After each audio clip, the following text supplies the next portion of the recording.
So we want people on our team that are creators. Now, creators are idea people. The problem is, once they're about ready to make a decision, they say, hey, you know what, there's something else we could do. They have a hard time shutting it off. But God bless those creators, because we need them, because I'm not one of those. Next on the list are advancers. Now, advancers are the people that are kind of the salesperson of the team. Out of all those ideas that are created by the creators, they'll advance 2 or 3 of those ideas that they believe have merit. You know, I like this idea. I think this idea has a chance. I think this one might work too. Taking the personal, professional risk that this time I didn't support your idea, I didn't support your idea either, but willing to advance 2 of those 3 ideas. Now, that's what I tend to do. I was talking in the hallway with one of you, and we were talking about, you know, when I was younger, I wish I would have known that this information existed, that there was a process, there was a step-by-step approach. I wish I would have known these lists that I'm sharing with you, because I'll tell you what, now it's so easy to figure out what's going wrong, what the next step will be to fix it. I mean, I hope you trust those lists, because I found over the last 20 years or so that really works. But I'm an advancer. I read a lot. And then I experiment a lot. I get into a lot of conversations. You know, this is kind of a luxury to be here working with you when things are going well. About 60% of my work is things are not going well. People will call me and say, everybody in this department hates each other. This person's going to lose their job. They're about a year away from retiring. We'd rather that they make it instead of lose their pension. I mean, not all my work is fun. Most of my work is not fun at all. So this is a luxury. But my whole job is to advance ideas, to advance. I can't come up with anything new. I'll have to read a book. For 23 years, I've been asked, have you written a book? Have you written a book? I said, no, I have too many books I need to read. I asked my publisher here earlier this spring, I said, I finally came up. It doesn't feel like spring, but anyway, I said, I think I'm going to finally write a book. And she says, what would you write about? And I told her, she goes, oh, there's plenty of books that are written on that. I go, I know. But I did finally write a book. And it's at the editor right now. It's called The Communication Kit. And those of you that have watched my video blogs, is a compilation of those 52 weeks of video blogs. But I'm an advancer. That's my job. I'm not a creator. And then the next level of that team is what's called a refiner. Now, a refiner is somebody that says, wait a minute now, how many people are we talking about? How many gallons per hour? How many gallons per day? A refiner is somebody that takes all those ideas that have been advanced, those 2 or 3, and says what's reasonable, what's feasible, what's financially affordable, what we can actually do. They kind of put pencil to paper to identify what the plan will be. And then we have people on the team that are executors. And we say executors because they're so frustrated with this process, they want to execute the, no. Executors that say, just make up your mind, just tell me what you want us to do. And they'll take those ideas that have been refined and put them into practice. Now, the ideal size of a team is 5. And of course, this could be as low as 4. But the ideal team would be a 5, so we need one other person, and that is somebody that's called a facilitator. And I suppose if we mixed up those letters, that'd spell farce. But a facilitator is a person that has just enough of each one of these qualities. But if the creator's missing, they can help people on the team be more creative. They'll take the personal risk to share their crazy ideas. Or if the advancer is missing, they're willing to take the risk personally, professionally, to advance 2 or 3 ideas, whether people like them or not. And then the refiner, they could probably figure out what's reasonable, feasible, financially affordable, and come up with a pretty good decision. Or if they had to, they could show up, they could run the equipment, they could make it happen. May not set the standard of efficiency and effectiveness, but they could gut it out. They could do the job too if they needed to. So we need those people. We need 5. Now, the reason we need 5, and we want people to participate in our teams, is based upon this mathematical equation, n times n minus 1 divided by 2, which means the number of potential interactions that can occur every time a comment is made. So if we have 5 people on a team, the n is 5, times 5 minus 1 is 4, is 20 divided by 2. That's 10 potential interactions for every comment that's made. Now, sometimes they call it a star network, 1, 2, 3, 4, 5, or an all-channel network, 6, 7, 8, 9, 10. But for every comment that's made, there's about 10 different responses, depending on what do you think, what do you think, what do you think, what do you think, what do you think of what he said, what do you think, what he said, what do you think, he said, what do you think of it, he said, and then you have this wide combination of thought. But let's say one person doesn't want to participate today because you didn't support my idea last week. Now we're down to 4. Well, 4 times 3 is 12 divided by 2. Now we're down to 6 potential interactions for every comment that's made. So how much of effectiveness did we just lose in our team because one person didn't want to participate? 40%. I mean, meetings are expensive. Your equipment's expensive. It's tens of thousands of dollars an hour to just keep things rolling along. And when people don't want to participate, what a waste of resources that is. I believe in the interview, You said you would share your knowledge and experience. You would be doing that freely and seamlessly, that based upon your background and experience and your willingness to work hard, that the city would benefit, that the water plant would benefit. And then people come to meetings and don't say anything. You either participate in the meeting or you go back to your truck, you go back to your filter press. You just got to participate. Because what a waste of resources that is. So we've got to make sure everybody participates. So that's what you did. And you just went through the next stage of your handout, which are those 4 phases of team development. 4 phases of team development. First stage was orientation. That's when I said, okay, you're going to work on these 16 boxes of information all by yourself. And then I turned you loose to work with your neighbors. This is what we call forming. So you turned around and say, oh, I get to work with them. Or some of you said, oh, I get to work with them. But anyway, you had that opportunity then to form, and you talked about, well, this is what I had, this is what I had. People say, I wasn't really good at this. So you talk about your concerns, your hesitations, your reservations. And you kind of go into this storming thing, conflict, where you say, well, this is what I was thinking. I don't think it's, how are you? I think it might be Howard Hughes. And then somebody says, well, I don't know if it's that. It might be, how are you? I don't know, And so you have this kind of a conversation, a little bit of conflict. And then somehow, based upon the personalities at your table, I didn't tell you that you had to vote and 3 out of 5 had to agree or 6 out of 8 had to agree, but based upon the personalities at your table, a couple people nodded their head, a couple people, yeah, sounds all right, and we went ahead and wrote that one down. And at the end, this was performing. I said, what do you have for the first one? 100-yard dash. What do you have for the second one? Eye of the hurricane. And we went through those 4 phases of team development. You'll go through those 4 phases of team development every time you meet as a department. Every item on the agenda, it'll be forming, what are we talking about, what are we trying to do? Then conflict, this is what I think, this is what I think, what do you think? And then you're going to figure out a way to resolve that conflict. That'll be the norming, and it won't be parliamentary procedures necessarily, so it's going to be based upon the personalities in your team and department. And then you announce, this is what we're going to do, who's going to do what, when. You'll go through those 4 phases every time you meet every item on the agenda. I should be able to walk through any of your conversations, any of your meetings, and say, oh, there they are, they're in the storming phase. Oh, they're going to go back to the forming stage to double check the definitions, double check the problem. Yep, here they go back again into the storming stage. Norming stage sounds like they're going to make a decision, and this is what the decision is going to be. But you have to announce that. You want to make sure it's crystal clear what who is going to do when and what. Because I'm amazed how many times people leave a meeting, 5 people do 5 different things. Now the only step out of those 4 that people want to skip is that storming stage. I don't think any of us really enjoy conflict. I don't think any of us go home at the end of the day and say, honey, let's have a conflict tonight. But conflict is a good sign on a team. It means that people care and they're still willing to tell each other what they think and how they feel. So what happens if we skip conflict, you go to that page that has those 3 lines, A, B, or C, and then another line, X. So on the next page you have A, B, and C, and then a line over here, X. Now Solomon Ash used to ask his students which line A, B, or C is about the same length as X, but he'd secretly pay the first 10 students to all say C. So they go C, C, C, C, C, C, C, C, get to the 11th person that hadn't been paid, and a significant number of times, which is more than 30%, person would say C. And then at the end of class, he said, the rest of you that didn't participate in the activity, when you turn in your reaction papers, write down A, B, or C, which line's the same length as X. They all came in B. It wasn't an optical illusion. It wasn't a misunderstanding. It was pressure, pressure, pressure, pressure, pressure, pressure to conform. And it creates this thing called conformity, which leads to groupthink, that I call group stink.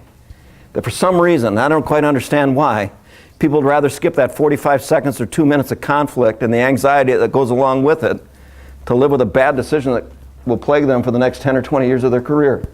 I'll never understand that. Sometimes we have to put on our big boy pants and our big girl pants and just get involved in that conversation and find out, what do you think and how do you feel and how come you feel that way? What brought you to that conclusion? What can we do to see if we can resolve this, so we can both support the outcome that we seek? I mean, sometimes you just got to have that conversation. Biting your tongue doesn't help. And if we do it in a constructive, positive way, there's a tremendous benefit. And that's what's on the next page of your handout. Let's go to the next page of the handout. Understanding the positive role of conflict. With your dream team right there working together, de-scramble those letters that are scrambled, the top 10 list, the good news, the good deal that we're having a conflict. Go ahead, this usually takes 2 minutes, race through those and decipher those words.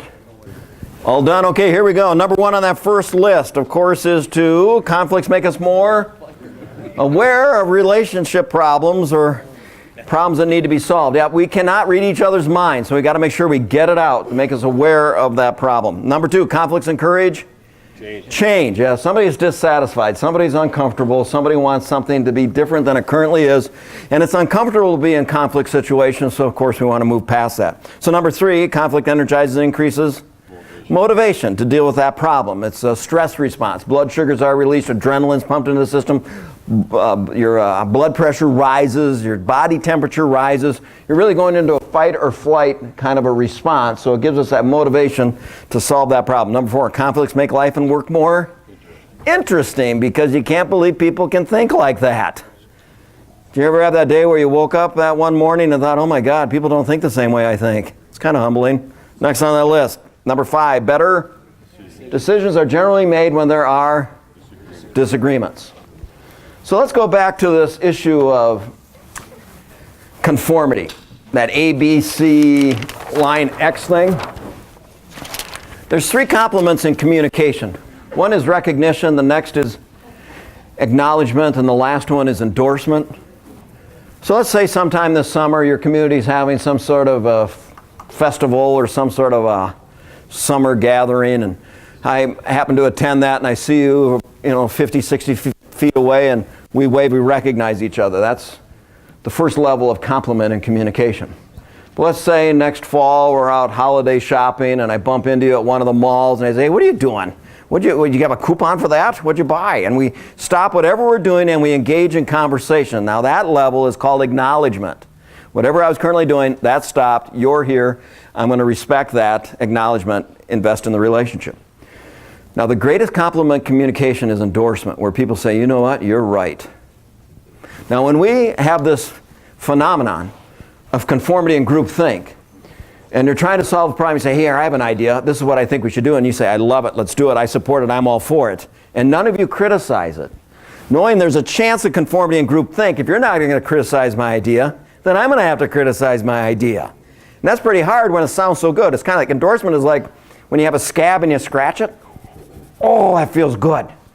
So if you're not going to criticize my idea, I'm going to have to and say, well, let's talk about 3 reasons why they won't give us the funding. Let's talk about 3 people that aren't going to support it. Let's talk about the city council that's going to reject it. You're going to have to criticize your own idea if nobody else is going to criticize your idea. So that's why there's better decisions when there's some disagreement. But if people aren't giving you disagreement, then you got to create it. Number 6, conflicts. Reduce the day-to-day irritations of working with each other. It's kind of like a pressure release valve on a water heater. You've had it up to here and you got to let it out. You might have to apologize for your manner and the word choice that you use, but it sure feels good to get it off your chest, get it out in the open. Number 7, conflicts help you understand what you're like as a person. Now for years, my family, we lived in Edina and around Centennial Lakes there behind the office buildings off of France, just north of 494. After the park would close at 10 o'clock at night, I was cutting laps out there because I believe when it comes to understanding how strongly you feel about something, you got to get out somewhere and talk it out loud so you can hear in your own voice what's a big deal. Hear in your own voice, that's not such a big deal. Because when you're thinking at 800, 1200 words per minute, it kind of sanitizes or neutralizes those thoughts and the intensity of that feeling. So I was out cutting laps out there at about 10:30 at night, and I was talking out that problem. I was the only one going around Centennial Lakes at the time. And I came by one of the office buildings, and I saw a puff of cigarette smoke come out from the bushes, and it was a custodian out on break. And I said, I'm just trying to work through a problem. And he says, yeah, it sounds like a tough one. Good luck with that. I said, thanks. Been listening to me for a half an hour out there cutting laps, talking about it. But you got to hear it in your own voice. What's a big deal? Or, man, that doesn't sound like such a big deal. Because in here, it kind of all sounds about the same. So you got to get out there, talk it out to understand what you're like as a person. Number 8, conflicts can be fun. I love being a consultant. I love being a consultant. I walk into organizations and say, I've worked with organizations that do that differently. What you're doing there, you can maybe modify it that way. What you're doing right there, stop that. And then I leave. So as a consultant, I care, but not that much. When you're on a team, you need to care, but not that much. You only have one vote. You can persuade and influence and try to convince people as much as you can, but if it comes down to a hard ballot, I'm sorry, you might lose. So you care, but not that much. It can be fun. Number 9, conflicts can deepen the relationship. You're somewhere at a community event, you see everybody else that are strangers, and then you see someone over there from work that you've had a conflict with. Oh, you can feel the depth of that relationship, can't you? There's a connection there. That was quite an investment of emotional energy in that relationship. It deepens the relationship. And finally, number 10, conflicts can lead to growth and development as an individual and on our team. So it's all good news. So let's go and take a look at the next page of how to actively participate in team meetings. Make sure you're the role model when you get back to those meetings, those department meetings. And there's 4 principles I want you to keep in mind, and that is to maintain and enhance self-esteem. So about, I don't know, 3 or 4, I guess, rows down or lines down in that paragraph, it talks about people feeling valued. That's what we want. We want to sincerely praise them for their contributions, their unique ideas, their recognizing those contributions. It's one of the reasons why people become difficult is because they don't feel appreciated. So make sure they feel valued. And then listen and respond with empathy. I can understand how you can feel that way. People need to be heard, but also have a feeling they've been understood and that those feelings have some sort of value and accepted. And then check for understanding. Do we all seem to agree? Do we all seem to disagree? But have some of those summary statements as you move forward into the conversations. And then make procedural suggestions rather than demands. I was wondering if you two would be willing to meet outside the meeting and gather some information. You seem the most interested in this. I'm thinking maybe split this table in half. The 3 of you and the 3 of you could be a team so you can come up with 10 ideas the fastest. But make procedural suggestions rather than demands. Invite people into those decisions. They'll become more committed to those decisions. So on the next page, to do that, we have to take a look at our organization's culture and what is it expecting of us as when it comes to empathy and understanding and those type of concerns that we just discussed. So I'd like you to go through this page called the Values Continuum. Please provide your perceptions of the team's values by placing an X on each of the lines below that indicates how close the team you're on, your department at work, is to the one of the words or phrases on that line. So is it more formal or informal, more structured or more flexible? But work your way down those 20 different value concepts and then place an X if you're closer to one side or the other. Now this should prepare us for the next page of your handout. On the next page of your handout, we want people to participate and be involved in conversations. So there's some things we can say that encourage people to participate. And then there's some things we probably shouldn't say that I call ego busters or no-no phrases that kind of stop people in their tracks of creativity or sharing unique ideas. Now we can say things like this. I'm glad you brought that up. You can say that. It's also, that's an interesting thought. That one's kind of how you say it. Okay, let's build on that. Let's keep going with this. You're on the right track. What else? Good idea. Who else has a suggestion? So those are positive statements that we can make, professional statements we can help people continue their conversations. However, there's some other things that people blurt out that seem to stop those kind of conversations or creative thinking. People say, too risky, let someone else try that first, or we tried that once and it didn't work. So what I'd like you to do is script 4 of those no-no phrases you hear on a regular basis in your water department, and then a professional response for each one of those 4. So what's something that you hear that people say that stop creativity, stop unique solutions to problems, or maybe it's budget or quickness, quantity, quality type of concerns, but identify 4 phrases you usually hear that people are pretty much telling you to shut up and go to do something else. And then 4 professional responses, 1 for each one of those. So a no-no phrase, that's the dumbest thing I've ever heard, and then figure out a way to respond to that, or what planet are you from, or a response to that, or you're not from around here, response for that. But figure out 4 no-no phrases and a professional response for each one. This usually takes about 8 minutes. Okay, here we go. Let's go ahead and talk about this for a second. I want you to think of these, because over the next couple of weeks, over the next couple of months, over the next couple of years, people are going to say these phrases, and we need to be prepared. So Joe, your team, you're from Eden Prairie? Yes. Everybody there at your table? No? Okay. Joe, give us a no-no phrase and then what your team came up with for a professional response. We've always done it this way. We've always done it this way. How did you respond to that? Let's see if we can improve the process. Let's see if we can improve the process. I like it. Okay, the second one?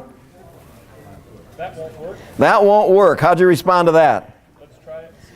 Let's give it a try and see. I like it. Next one.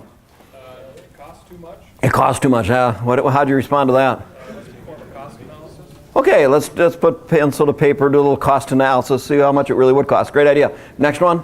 It won't get approved. It won't get approved. How'd you respond to that? Let's develop a sales pitch. Let's develop a sales pitch. I like it. Let's give it up for that team. Nice list. Now, when people start to say some things, you notice there's a pattern, because the reason they say it is because it does shut you down. It does shut you off. Get ready for that. Jot it down. Talk to a couple people you know and trust and say, when they say that, how could we professionally respond to that so you're ready? And then when you respond, they go, well, I heard enough out of you. Then the other person that you've talked with, they can step in there and keep it moving. Got to keep it moving. Got to have that conversation. Do it. Please do it. Okay, well done.